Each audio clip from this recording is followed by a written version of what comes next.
जो कच्चे माल वाली गाड़ियां हैं वो 18 घंटे और 20 घंटे तो आराम से रोड पर रहती है, डबल ड्राइवर पर रहती है। 13 घंटे जब आप रोड पे चला रहे हो तो ये रिस्की काम है। आजकल के जो ट्रांसपोर्टर हैं वो उसका फ्यूज निकाल देते हैं, एसी को बाहर निकाल देते हैं। सड़कों पे जो आरटीओ है वो हाइट नापने का बहुत ज्यादा इशू है। देखो, अगर हम ग्राउंड लेवल से कंटेनर बॉडी सबसे ऊंची रहती है, अगर हम उससे नापते हैं तो वो 14 फीट की होनी चाहिए। बट जो अपने रेलवे क्रॉसिंग्स लगे हुए हैं, पंजाब कंटेनर्स में यहाँ पर पीछे, लोड बॉडी में यहाँ पर आगे है। कच्चे माल में गाड़ी ज्यादा चलती है पंजाब की। ट्रकों की दुनिया में एक जाना माना नाम गिल ट्रक बॉडी, जहां से आपके ट्रकों की बॉडी बनती है। आज हम वहां पहुंचे हैं और जानेंगे इनसे कि क्या कुछ खास है ट्रकों में, ड्राइवरों को किन चीज़ों का ध्यान रखना चाहिए और कैसे गिल बॉडी ट्रक की शुरुआत हुई और आज ये यहाँ पर कैसे पहुंचा। सबसे पहले तो सर आपका बहुत बहुत स्वागत है। आपका भी बहुत स्वागत है। आपका भी गिरिधर जी बहुत बहुत स्वागत है। Thank you ma'am. आप देखिए सर, कब से शुरुआत हुई? पहले तो आपने जब पहली बार शुरुआत की थी, किस सोच से की थी? सब तो पहले तो जी ਤੁਹਾਡਾ ਇੱਥੇ ਪਹੁੰਚਣ ਦੇ ਬਹੁਤ-ਬਹੁਤ ਵੈਲਕਮ। ਤੁਹਾਡੇ ਚੈਨਲ ਦੇ ਰਾਹੀਂ ਜੋ ਸਾਡੇ ਕਸਟਮਰ ਨੇ ਸਾਨੂੰ ਫੋਲੋ ਕਰਦੇ ਨੇ ਜੀ, ਉਹਨਾਂ ਸਾਰਿਆਂ ਦਾ ਬਹੁਤ-ਬਹੁਤ ਸਾਰਿਆਂ ਦਾ ਧੰਨਵਾਦ ਹੈ ਜੀ। ਤੇ ਅਸੀਂ ਇਹ ਕੰਮ ਸ਼ੁਰੂ ਕੀਤਾ ਸੀ 1981 ਜੀ। अच्छा 81 ਹਾਂਜੀ। ਤੇ ਉਸ ਤੋਂ ਬਸ ਹੌਲੀ-ਹੌਲੀ ਸ਼ੁਰੂ ਹੁੰਦਾ ਜਿਵੇਂ ਵੀ ਕੰਮ बढ़ी ਗਿਆ। ਪਹਿਲੇ ਛੋਟੀ ਗੱਡੀਆਂ ਹੁੰਦੀ ਸੀ, ਹਲਕੀਆਂ ਬਹੁਤ ਜ਼ਿਆਦਾ ਛੋਟੀਆਂ ਗੱਡੀਆਂ 6 ਚੱਕੀਆਂ, ਲਾਈਟ ਮਾਡਲ ਗੱਡੀ ਹੁੰਦੀ ਸੀ, ਡੀ ਮਾਡਲ ਹੁੰਦੀ ਸੀ, ਫਿਰ ਐਸ ਮਾਡਲ ਆ ਗਈ ਜੀ। ਉਹ ਤੋਂ ਬਾਅਦ ਫਿਰ ਹੌਲੀ-ਹੌਲੀ ਅਸੀਂ ਰਿਪੇਅਰ ਕਰਦੇ ਸੀ, ਰਿਪੇਅਰ ਤੋਂ ਨਵੇਂ ਵੱਲ ਆ ਗਏ। ਪਹਿਲਾਂ ਕਿਰਾਏ ਤੇ ਹੁੰਦੇ ਸੀ, ਫਿਰ ਆਪਣਾ ਜਗ੍ਹਾ ਲੈ ਲਈ ਤੇ ਇਸ ਤਰ੍ਹਾਂ ਹੌਲੀ-ਹੌਲੀ ਸਟੈਪ ਬਾਈ ਸਟੈਪ। ਤੇ ਫਿਰ ਬੇਟਾ ਜੀ ਨਾਲ ਆ ਗਏ ਮੇਰੇ, ਇਹ ਬੀਟੈਕ ਕੀਤੀ ਹੋਈ ਸੀ, ਇਹਨਾਂ ਨੇ ਇਸ ਕੰਮ ਨੂੰ ਬਹੁਤ ਜ਼ਿਆਦਾ ਪ੍ਰਮੋਟ ਕੀਤਾ। ਹਾਂਜੀ, ਇਸ ਤਰ੍ਹਾਂ ਦੀ ਰੱਬ ਦਾ ਸ਼ੁਕਰ ਹੈ ਚੱਲੀ ਜਾ ਰਿਹਾ ਜੀ ਕੰਮ। सर पहले क्या कुछ मतलब किन्नी दिक्कत पहला आंदी थी कस्टमर के डील करने में और आज क्या कुछ टाइम है, क्योंकि समा बहुत ज़्यादा बदल गया। ਹਾਂਜੀ ਤੇ ਪਹਿਲਾਂ ਕੰਮ ਦਿੱਕਤਾਂ ਬਹੁਤ ਸਾਰੀ ਸੀ ਇਸ ਕੰਮ ਦੇ ਵਿੱਚ ਜੀ। ਪਹਿਲਾਂ ਫੈਸਿਲਿਟੀਆਂ ਨਹੀਂ ਹੈ ਨਹੀਂ ਸੀਗੀਆਂ ਜੀ। ਪਹਿਲਾਂ ਗੱਡੀਆਂ ਵੀ ਨਾ ਜਿਹੜੀ ਪ੍ਰੋਡਕਸ਼ਨ ਦੀ ਗੱਡੀਆਂ ਦੀ ਬਹੁਤ ਘੱਟ ਮਿਲਦੀ ਸੀ ਗੱਡੀਆਂ, ਜਿਵੇਂ ਅਸੀਂ ਬਾਡੀ ਲਾਉਣੀ ਹੁੰਦੀ ਸੀ ਜੀ। ਅੱਜ ਕੱਲ੍ਹ ਤਾਂ ਇੰਨਾ ਮਤਲਬ ਕਿ ਫੈਸਿਲਿਟੀਆਂ ਆ ਗਈਆਂ, ਤੁਸੀਂ ਮਹੀਨੇ 'ਚ 15 ਗੱਡੀ ਤਿਆਰ ਕਰ ਦਿੰਦੇ ਆ। ਉਸ ਟਾਈਮ 'ਚ ਮਹੀਨੇ 'ਚ ਇੱਕ ਗੱਡੀ ਤਿਆਰ ਹੁੰਦੀ ਸੀ ਜੀ। ਸਾਰਾ ਕੰਮ ਮੈਨੂਅਲ ਹੁੰਦਾ ਸੀ, ਸਾਰੇ ਕੰਮ ਹੱਥਾਂ ਨਾਲ ਕਰਨਾ ਹੁੰਦਾ ਸੀਗਾ ਜੀ। ਚਾਹੇ ਮੈਂ ਆ, ਚਾਹੇ ਸਰਹੰਦ ਵੀ ਹੈਗਾ ਵੱਡੇ ਟਰੱਕ ਬੋਡੀ ਵਾਲੇ, ਪਟਿਆਲੇ ਵੀ ਹੈਗੇ, ਸਭ ਦਾ ਇਸ ਤਰ੍ਹਾਂ ਹੀ ਸੀਗਾ ਜੀ। ਅੱਜ ਤਾਂ ਬਹੁਤ ਜ਼ਿਆਦਾ ਕੰਮ ਸੌਖਾ ਵੀ ਹੋ ਗਿਆ ਔਰ ਗੱਡੀਆਂ ਦੀ ਪ੍ਰੋਡਕਸ਼ਨ ਜੋ ਟਾਟਾ ਹੈ ਜਾਂ ਲੇਲੈਂਡ ਹੈ ਜਾਂ ਕੋਈ ਭਾਰਤ ਵਿੱਚ ਜੋ ਵੀ ਕੰਪਨੀ ਕਮਰਸ਼ੀਅਲ ਵਹੀਕਲ ਹੈ, ਉਹਦੀ ਪ੍ਰੋਡਕਸ਼ਨ ਬਹੁਤ ਜ਼ਿਆਦਾ ਹੈ। ਤੁਸੀਂ आ जाओ, आज ही गाड़ी मिल जाएगी। पहले 2-2 महीने 3-3 महीने वेटिंग होती थी गाड़ियों की जी। जो लोन का प्रोसीजर होता था वो बहुत लंबा होता है। पहले ना जो HDFC बैंक, ICICI बैंक ये नहीं होंगे थे बिल्कुल भी जी। पहले PNB bank, Oriental Bank, Punjab and Sind Bank, State Bank of 4 bank ही ਸੀਗੇ ਜੀ।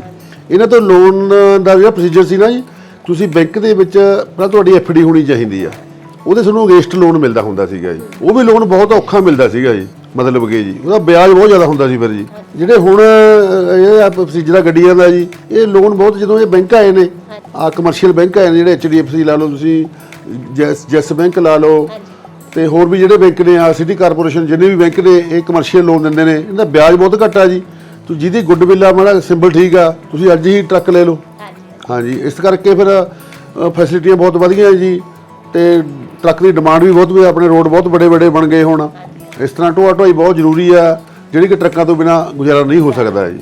ਹਾਂਜੀ, ਇਸ ਕਰਕੇ ਸਾਰਾ ਕੰਮ ਇਹ ਬਹੁਤ ਹੀ ਵੈਸੇ ਵਧਿਆ ਬਹੁਤ ਆ। ਸਾਡਾ ਵੀ ਕੰਮ ਬਹੁਤ ਵਧਿਆ, ट्रक का काम भी बहुत बढ़िया है। हाँ जी सर, इस सेक्टर में थोड़ा अनुभव बहुत ज़्यादा है, मतलब आपको बहुत ज़्यादा अनुभव है इस सेक्टर में, तो आप क्या ट्रक ड्राइवरों से कोई ऐसे टिप्स उनको देना चाहेंगे कि अपने ट्रक को फिट ऐसे रखें आप? हाँ जी, देखो ट्रक ऐसे है जी, ट्रक बहुत पावरफुल बन गए। हाँ जी, रोड भी वैसे बढ़िया बन गए जी, लेकिन जो ड्राइवर है ना जी, उनके लिए काफ़ी दिक्कतें हैं। ड्राइवर के लिए बहुत दिक्कतें हैं जी। एक तो अपना जो आजकल टाइम बहुत क्राइम वाला जी। ड्राइवर की वैसे ना जी, जो जब पुलिस वाला है जहाँ कोई भी ड्राइवर की इतनी इज्जत नहीं है। नहीं, सही बात है। चाहे जाता है वहाँ से जो दिल्ली जाना है या बॉम्बे जाना है, बंगलौर जाना है, कहाँ भी जाना है, रास्ते में उसको बहुत दिक्कतें आती हैं। उसमें पुलिस वाले भी, RTO वाले भी, मैं कहा दो भी है, सारे गाड़ी को भी पड़ते हैं। फिर उसको मालिक की भी गाली खानी पड़ती है। रास्ते में कोई चोरी हो गया, पीछे जो कि पतरा में कांड हुआ था, हाँ जी, हाँ जी, सुना था आपने जी? हाँ जी, वो ड्राइवर जो उन्होंने सुसाइड कर लिया था, सिर्फ चोरी उनके पैसे हो गए, उनको मारा कूटा, बहुत कुटिया उनको। और उन्हें बेशर्मी के मारे वो सुसाइड हो गया जी उनका। हाँ जी, बहुत माड़ी गल हुई। ये ड्राइवरां दा वैसे ड्राइवर की जिंदगी बहुत एक हाँ बहुत कठिनाइयां ने। जो एक बारी काम ਆਪਾਂ ਸਿੱਖ ਲਿਓ ਕਰਨਾ ਪੈਂਦਾ ਜੀ, ਫਿਰ ਆਪਾਂ ਕੰਮ ਬਦਲਣਾ ਬੜਾ ਔਖਾ ਜੀ। ਹੁਣ ਟਰੱਕ ਵੱਡੀ ਦਾ ਕੰਮ, ਅਸੀਂ ਟਰੱਕ ਵੱਡੀ ਦੀ ਕੰਮ ਕਰਨ ਜਾ ਗਏ, ਅਸੀਂ ਹੋਰ ਕੰਮ ਨਹੀਂ ਕਰ ਸਕਦੇ। ਜਿਹੜਾ ਇੱਕ ਵਾਰੀ ਡਰਾਈਵਰ ਬਣ ਗਿਆ ਉਹ ਡਰਾਈਵਰੀ ਹੀ ਕਰੂਗਾ, ਚਾਹੇ ਉਹ ਮਾੜਾ ਚਾਹੇ ਉਹ ਚੰਗਾ, ਕੁਝ ਵੀ ਹੈ ਜੀ। ਇਸ ਤਰ੍ਹਾਂ ਕਰਕੇ ਡਰਾਈਵਰ ਨੂੰ ਦਿੱਕਤਾਂ ਕਰੇ ਬਹੁਤ ਨੇ। ਸਰਕਾਰ ਵੱਲੋਂ ਵੀ ਅਸੀਂ ਫੈਸਿਲਿਟੀਆਂ ਬਹੁਤ ਨੇਗੀਆਂ। GPS ਸਿਸਟਮ ਆਏ ਗੱਡੀਆਂ ਦੇ ਵਿੱਚ, ਤੁਸੀਂ ਗੱਡੀ ਕਿੱਥੇ ਖੜੀ ਆ, ਤੁਸੀਂ ਕੀ ਗੱਡੀ ਸਟਾਰਟ ਹੈ ਜਾਂ ਬੰਦ ਹੈ, ਡਰਾਈਵਰ ਦੇ ਤਾਂ ਹਰ ਪਾਸੇ ਉਹ ਸਕੱਜਾ ਕਸਿਆ ਹੋਇਆ, ਝੂਠ ਨਹੀਂ ਬੋਲਦਾ ਡਰਾਈਵਰ। ਕਈ ਗੱਲਾਂ ਬਹੁਤ ਜ਼ਿਆਦਾ ਸਿਸਟਮ ਬਦਲ ਗਏ। ਡਰਾਈਵਰ ਵਗੈਰਾ ਉੱਥੇ ਆ, ਡਰਾਈਵਰ ਦੀ ਤਨਖਾਹ ਕੋਈ ਇੰਨੀ ਜ਼ਿਆਦਾ ਨਹੀਂ ਹੈਗੀ। ਡਰਾਈਵਰ ਦੀ ਤਨਖਾਹ ਅੱਜ ਵੀ ਟਰੱਕ ਡਰਾਈਵਰ ਦੀ ਤਨਖਾਹ ਜੀ ਮੈਂ ਕਹਿੰਦਾ 15,000 ਕਿਸੇ ਦੀ ਹੋਣੀ ਨਹੀਂ। ਰੋਟੀ ਖਰਚਾ ਉੱਪਰ ਪੈ ਜਾਂਦਾ ਬਸ। ਦੇਖ ਲਓ, ਰੋਟੀ ਖਰਚਾ ਨੂੰ ਵੱਧ ਮਿਲ ਜਾਂਦਾ ਜੀ। तो सर आपके बाद सर ने काम संभाला। सर से भी मेरा सवाल है कि सर आपने काम संभाला किस तरह से, आप यहाँ तक लेके आए गिल बॉडी को, और YouTube से काफी ज्यादा मुझे लगता है बहुत ज्यादा सपोर्ट मिला, बट आपने उस पर काम भी बहुत किया। बिल्कुल। एक्चुअली मैम जब मेरी जॉब लगी थी इंडियन ऑयल में, तो मैं चीटिंग करने के लिए गया था। अपने मेरा दोस्त का पेपर नहीं क्लियर होता, मैं उसको चीटिंग करवाने के लिए उसके आगे बैठ गया था। तो उसका फिर भी इंडियन ऑयल का एग्ज़ाम मेरा क्लियर हो गया। तो मैं घर जाकर बात की, तो पिता मेरे 2 बहनें हैं, तो वो दोनों टीचर हैं, और तो मैंने बोला कि और मेरे को ऐसे जाना है, उड़ीसा में मेरी जॉब लग गई है। तो घर वाले कहते हैं हमने जाना नहीं, अपना यहाँ पे है सही है, दाल फुल्का अच्छा चल रहा है। तो मैं कहा चलो ठीक है। फिर मैंने 1 साल वर्कशॉप में काम किया। तो जैसे मगर आम जैसे भी ना पुराने ज़माने में वही हथौड़े वाला काम, तो हथौड़ा शैनी हमारे तो यही औजार हैं, और इनके ज़रिए हमारा काम चलता है। तो मैं भी उसी में लग गया। तो फिर मेरे को सोचा, मेरे को रात को आइडिया, यार अगर मैंने यही काम करना था वो तो मैं 10th पास करके भी कर सकता था, क्यों मैंने बीटेक की, क्यों मैंने डिप्लोमा किया। तो मेरे आज जो मेरे दोस्त थे वो किसी MNC कंपनी में काम कर रहे हैं, कोई विदेश जा रहा है, तो और मैं उनमें तो मेरे को डिफरेंस बहुत ज़्यादा आ गया। तो मेरी नॉलेज कहाँ गई, तो नॉलेज सारी बेकार हो गई। तो उसके लिए फिर मैंने सोशल मीडिया का ट्रेंड अपनाया। तो सोशल मीडिया से जितने भी आजकल प्लेटफॉर्म चल रहे हैं उससे, क्योंकि उस समय कमर्शियल व्हीकल्स को अच्छे से समझना बहुत मुश्किल था, क्योंकि जब आप एक ट्रक लेने जाते हो तो उसके बारे में आपको क्या एग्रीगेट पार्ट्स हैं, क्या पावर ट्रेन है, कैसी आपको स्पेसिफिकेशंस हैं, इंजन क्या है, वो आपके काम में कैसा रहेगा। आप अगर ई-कॉमर्स साइट का करते हो, या आप थोड़ा सा अंडरलोड सेक्शन है या ओवररेटेड लोड में, तो उसकी पावर कैसे रहेगी, वो चीज़ें एक सिंपल भाषा में कस्टमर को मगर 10 मिनट की वीडियो में उनके सामने लाने की कोशिश थी। तो वो मैं लाया, और ऑडियंस को, अपनी यूट्यूब फैमिली को बहुत अच्छा लगा, जो भी ट्रांसपोर्टर्स देखते हैं। और एक सबसे ज़्यादा ज़रूरी था कि ड्राइवरों को बहुत ज़्यादा पसंद आया, क्योंकि मैं कुछ चीज़ें इंफॉर्मेशनल वीडियो भी बनाता था कि अगर आपकी गाड़ी 60,000 किलोमीटर चल गई है तो ये चीज़ें आप चेक करो। मगर एक ड्राइवर बेसिकली आजकल ठेका सिस्टम हो गया कि ड्राइवर ने bus A point to B point, Calcutta to अगर गुवाहाटी चलाई है गाड़ी, या दिल्ली से कलकत्ता गया है, उसने बस वही गाड़ी देखनी है। और अगर रास्ते में कोई डैमेज हो जाता है गाड़ी के साथ, कोई मिसलेनियस हो जाती है चीज़, तो वहाँ पे वो चीज़ें मैं पहले ही उनको चेक कर देता हूँ कि ये चीज़ें आप पहले चेक कर अपनी गाड़ी चलाओ कि आपका इंजन ऑयल सही है, ठीक है, कोई गाड़ी में कोई फॉल्ट तो नहीं आ रहा है, कोई एरर नहीं आ रहा है। वो चीज़ें हमने यूट्यूब के माध्यम से बहुत ड्राइवरों की हेल्प की है। सर एक सवाल आपसे कि ड्राइवरों के लिए ऐसी क्या चीज़ है गाड़ी में जो लगाना बहुत ज़्यादा ज़रूरी है और शायद ड्राइवरों को नहीं पता? जी, एक सबसे ज़्यादा जो आजकल देखो ड्राइवर अगर 24 घंटे में से नियरली अगर जो कच्चे माल वाली गाड़ियां हैं वो 18 घंटे और 20 घंटे तो आराम से रोड पर रहती है, डबल ड्राइवर पर रहती है। जो आम अनरेटेड रोड नॉर्मल लोड रहता है वो तकरीबन 12 से 13 घंटे काम में रहती है। तो 13 घंटे जब आप रोड पे चला रहे हो तो ये रिस्की काम है, सबसे ज़्यादा रिस्की लाइफ ड्राइवर लाइफ है। और इसको यहाँ पर रिकॉर्ड करने के लिए कोई भी आपको यहाँ पर, कई बार हम बोलते हैं बड़ी गाड़ी की गलती हो जाती है, गाड़ी छोटी गाड़ी की होती है, या कोई स्कूटर वाला अचानक से आगे लोकल बंदा है, हम बड़े रास्ते गुजर रहे हैं, पर पिसता बड़ी गाड़ी वाले को पीसना पड़ता है। तो उसके लिए डैश कैम्स आगे और पीछे वो बहुत ज़्यादा एसेंशियल है। और दूसरा था कि सेफ्टी इशू। तो सेफ्टी इशू में यहाँ पर अभी जैसे ड्राइवर गाड़ी चलाता था, गर्मी में बेचारा 15,000 रुपये लिए अपने परिवार से दूर, और गर्मी में खाना बाहर का, ठीक है ना, में बच्चों से दूर, त्योहारों के, दीपावली जैसे त्योहार, बड़े त्योहार हैं, उसमें वो अपना घर नहीं आ पाता था, फ़ोन पे बात करता था। तो इसको सरकार ने अभी वो AC कंपल्सरी कर दिया, चलो वो दिक्कत तो यहाँ पर एक तरह से दूर हो चुकी है। बस डैश कैम सभी को लगवाना चाहिए, डैश कैम में थोड़ा सा सेफ्टी ज़्यादा इश्यूज आ जाते हैं। एसी की सर बात की आपने, कुछ लोग अभी भी डरते हैं, गाड़ी मालिक बोलें कि गाड़ी में एसी लगाएंगे तो गाड़ी बिल्कुल हो जाएगी या कुछ भी, तो उसको थोड़ा सा क्लियर करें कि क्या एसी लगाना सेफ है या नहीं। हाँ, एसी आजकल तो कंपनी कैबिन्स में या कंपनी काउज आ रही हैं उसमें यहाँ पर मैंडेटरी हो चुका है। जितनी भी 8 जून के बाद गाड़ियां मैन्युफैक्चर हो रही हैं वो सारा एसी आ रहा है। तो कई बार अभी भी आजकल के जो ट्रांसपोर्टर हैं वो उसका फ्यूज निकाल देते हैं, एसी को बाहर निकाल देते हैं कि भैया हमारी, ऐसा दिक्कत नहीं है। कोई इतने बड़े इंजन आ चुके हैं, हॉर्स पावर इतनी है, पावर टॉर्क की बात करें तो टॉर्क बहुत अच्छी मिल रही है, तो छोटे से कंप्रेसर से कोई ज़्यादा माइलेज में कोई फर्क नहीं पड़ता। बट हाँ, अगर आप थोड़ा सा डीपली अगर सोचे, पॉजिटिव वे में सोचे, अगर एक जनरली एक गाड़ी 550 किलोमीटर चल रही है बिन नॉन एसी, अगर उसमें आप एसी की सहूलत डाल दोगे तो वो गाड़ी 100 किलोमीटर डेली रनिंग प्लस करेगी और ड्राइवर सुखी रहेगा। अगर हम रनिंग, क्योंकि अब जो गाड़ी मालिक है वो तो ऐसे ही बोलेगा ना, उसको तो यही चाहिए कि मेरी गाड़ी ज़्यादा लंबा चले। वो तो ऐसा नहीं चलेगा भैया मेरी 100 किलोमीटर चले, वो तो बोले मेरी 1000 किलोमीटर डेली चले गाड़ी। तो उसके लिए एसी यहाँ पर लगना चाहिए हर गाड़ी में, वो ज़्यादा एसेंशियल है पार्ट। एक सर गाड़ी में हाइट्स की बात करें हम तो आप जब गाड़ियां बनाते हैं तो आप बिल्कुल मेजर करते हैं कि हाइट कितनी हो, क्योंकि सड़कों पे जो आरटीओ है वो हाइट नापने का बहुत ज़्यादा इशू है। लेकिन लोगों को ये नहीं पता कि हाइट नापी कैसे जाती है, टायर से या फिर बिल्कुल ज़मीन से। इसमें मैम 2 चीज़ें होती हैं बेसिकली। देखो, अगर हम ग्राउंड लेवल से कंटेनर बॉडी सबसे ऊंची रहती है, अगर हम उससे नापते हैं तो वो 14 फीट की होनी चाहिए, 14 फीट से ऊपर नहीं होनी चाहिए। बट 14 फीट है आरटीओ की जो हाइट पासिंग है, बट जो अपने रेलवे क्रॉसिंग्स लगे हुए हैं वो 14 फीट के नीचे लगे हुए हैं। मगर वैसे तो वो 14 फीट है, वो 14 फीट से नीचे क्यों है? क्योंकि वहां पे एक बम्प बना होता है। जब वो गाड़ी बम्प के ऊपर चलती है तो वो 6 इंच का वहां पर हाइट और ज्यादा हो जाती है। समझिए आप बात? तो बम्प के कारण वो 6 इंच फिर वहां से हमको डाउन रखना पड़ता है। ये बहुत ज़्यादा चीज़ है। कई लोग 10 फीट गाड़ी बना लेते हैं, अगर उनको रेलवे क्रॉसिंग नीचे से करनी है तो वहां पे उनकी 10 फीट की हाइट, कंटेनर 10 फीट का हो गया और 4 फीट अपनी चेसिस का लेवल हो गया। तो वो चीज़ें यहाँ पर ध्यान में रखनी चाहिए। मगर जो आरटीओ पासिंग होती है वो 14 फीट की यहाँ पर आराम से होती है। नहीं, लेकिन वो नापने वाला सर एक होता है ना कि ड्राइवर कहते हैं हमें यही नहीं समझ आ रहा, कोई आरटीओ टायर से नाप रहा है हाइट, कोई जमीन से नाप रहा है। जमीन से ही होता है, जमीन से लेकर ऊपर रूफ टॉप तक वहीं तक होता है, बिल्कुल मेनली होता है। एक सर आर राजेश सर की गाड़ी आपने बनाई, कैसा एक्सपीरियंस आपका रहा? राजेश सर जी, जब हम पहले बार, उन्होंने पुरानी गाड़ी थी, उन्होंने जब वो पहले तो किसी और गाड़ी चलाते थे, उनके बाद उन्होंने अपनी गाड़ी खरीदी तो हमारे साथ उनका कांटेक्ट हुआ।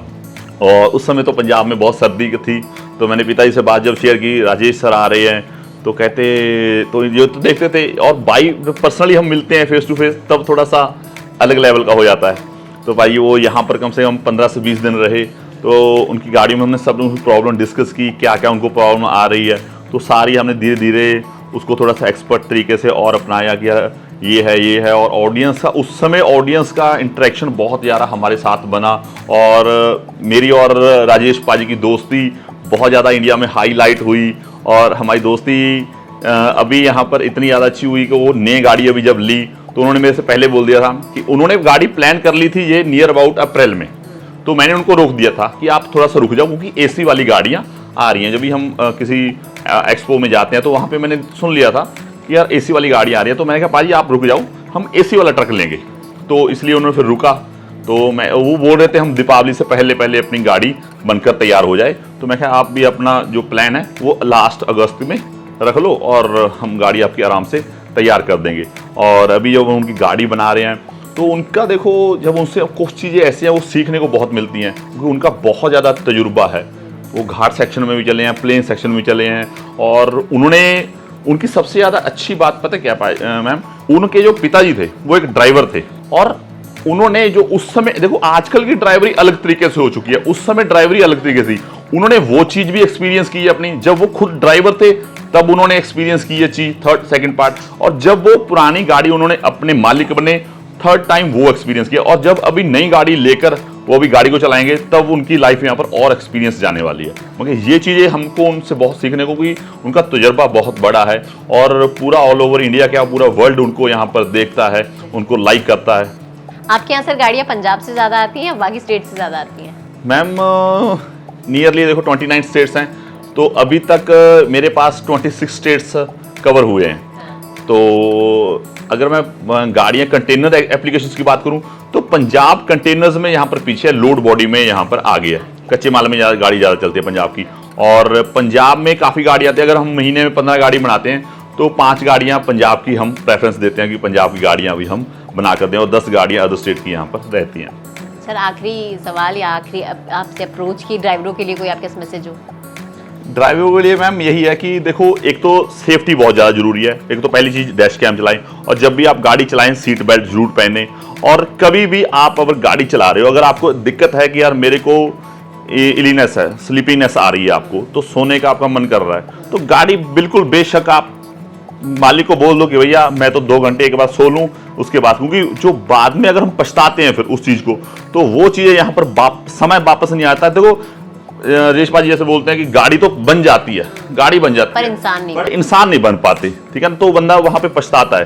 तो उसके लिए मैं बोलता हूं कि आप अपना सबसे ज्यादा गाड़ी का भी ध्यान रखो। जिसने आपको आप जो असली मालिक होता है गाड़ी का, वो ड्राइवर ही होता है। जब गाड़ी चला रहा है उसी ने, अगर कोई सिचुएशन मौके पे ऐसी आ गई है तो उसी ने फैसला लेना है कि क्या करना है। मालिक तो यहाँ पर घर बैठा, वो तो फोन पे ऑर्डर दे सकता है, भैया आप देख लो कैसे करना है। तो उस चीज़ों का ध्यान रखो और अपना सेफ रखो, अपने परिवार को भी सेफ रखो, यही कहना चाहता हूँ मैं। सर आप कोई मैसेज देना चाहते हो ड्राइवरों को? ड्राइवर तो मैं कहता हूँ कि नशे पत्ते से दूर रहना चाहिए। नशा करके गाड़ी चलाना आपके लिए भी खतरा है, दूसरों के लिए भी खतरा है। इससे जितना बचा जा सके उतना बचो जी नशे से। तो आपने सुना कि ड्राइवरों से क्या कुछ अपील की गई है। आप इन बातों को ज़रूर ध्यान में रखिएगा, और अपनी गाड़ी बनवानी हो तो आप ज़रूर आइएगा गिल ट्रक बॉडी में। और इंश्योरेंस कहाँ से करवानी चाहिए सर? इंश्योरेंस तो मैम एक ही ऐप है, ट्रांसपोर्ट मॉल, वहीं से करवानी है आप सभी ने। बिल्कुल, तो अगर आपको पॉलिसी करवानी है तो आप ट्रांसपोर्ट मॉल से करवाएं, और 90-831 पे बाकी की ज़रूरी जानकारी आप व्हाट्सएप के जरिए पा सकते हैं। धन्यवाद सर। Thank you. नमस्कार, जोले मैं कुंगा अंगचोक स्पीति हिमाचल प्रदेश से। मैंने अपनी गाड़ी का इंश्योरेंस 2-3 साल से ट्रांसपोर्ट मॉल से कराया है। ट्रांसपोर्ट मॉल से इंश्योरेंस कराना काफ़ी आसान और फ़ायदेमंद है। ट्रांसपोर्ट मॉल से इंश्योरेंस कराने पर मुझे हर साल 3 या 4 हज़ार का फ़ायदा होता है, और यहाँ से इंश्योरेंस कराने आसान है, और इंश्योरेंस में क्लेम लेना बहुत ही ज़्यादा आसान है। मेरा आप सभी से अनुरोध है, अपना इंश्योरेंस ट्रांसपोर्ट मॉल से ही कराएं, जो कि काफ़ी आसान है। ट्रांसपोर्ट मॉल जो कि ट्रांसपोर्ट गाड़ी के इंश्योरेंस के लिए सबसे अच्छा है, और ट्रांसपोर्ट मॉल के सभी लोगों का धन्यवाद करना चाहता हूं, क्योंकि वो ट्रांसपोर्ट के सभी गाड़ियों का हमेशा मदद करते हैं। धन्यवाद।